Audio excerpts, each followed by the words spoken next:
The dialogue remains a vital platform for Pakistan and China coordination and cooperation on arms control, peaceful uses of nuclear technology, and outer space.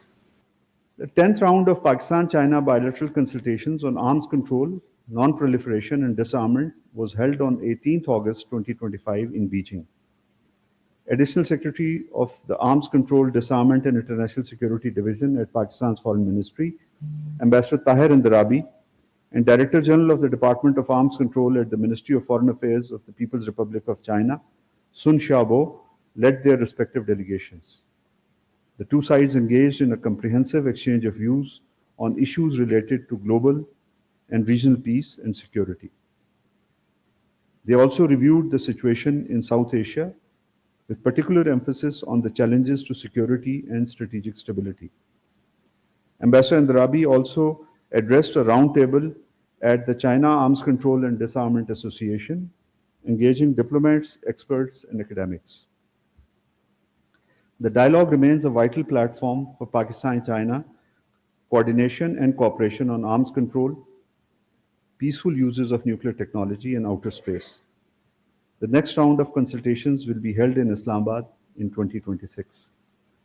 Pakistan welcomes the award rendered by the Court of Arbitration on the issue of general interpretation of Indus Water Treaty announced on 8th August 2025. In a significant finding, the court has declared that India shall let flow the waters of the western rivers for Pakistan's unrestricted use. In that connection, the specified exceptions for generation of hydroelectric plants must conform strictly to the requirements laid down in the treaty rather than to what India might consider an ideal or best practices approach.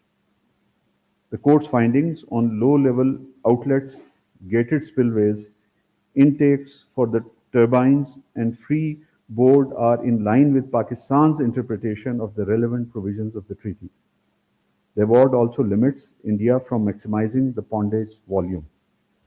Notably, the court has observed that the awards of the Court of Arbitration are final and binding on the parties, which is India and Pakistan, and have a controlling legal effect on subsequent Court of Arbitration and neutral experts. Recognizing Pakistan's vulnerability as the downstream riparian, the court has further observed that the object and purpose of the Indus Water Treaty, as it relates to the western rivers, is to delimit the two states' respective rights and obligations in conjunction with the mutual cooperation and effective dispute resolution procedures. The award carries special significance in the wake of India's recent announcement to hold the Indus Water Treaty in abeyance and its earlier decision to boycott the proceedings of the Court of Arbitration. It is an endorsement of Pakistan's historical stance on the aforestated issues. Pakistan remains committed to full implementation of the Indus Water Treaty. It also expects India to immediately resume the normal functioning of the treaty and faithfully implement the award announced by the Court of Arbitration. Pakistan rejects the immature remarks made by the Indian Ministry of External Affairs earlier this week, which is yet another demonstration of their chronic tendency to distorting facts and twisting statements out of context. The Indian narrative of an alleged nuclear blackmail is misleading and self-serving construct. Pakistan remains firmly opposed to the use or threat of use of force. India's saber rattling and warmongering, whenever confronted, invited unfounded allegations bereft of rationality.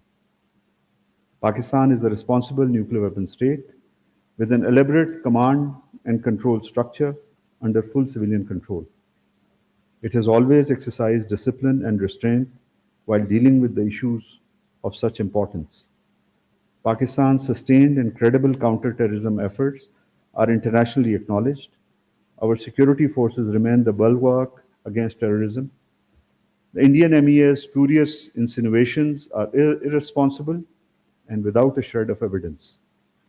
We also note with concern a pointless reference to third countries in a bid to exert pressure on Pakistan. This not only reflects India's lack of diplomatic confidence, but also constitutes a futile attempt to unnecessarily involve other countries.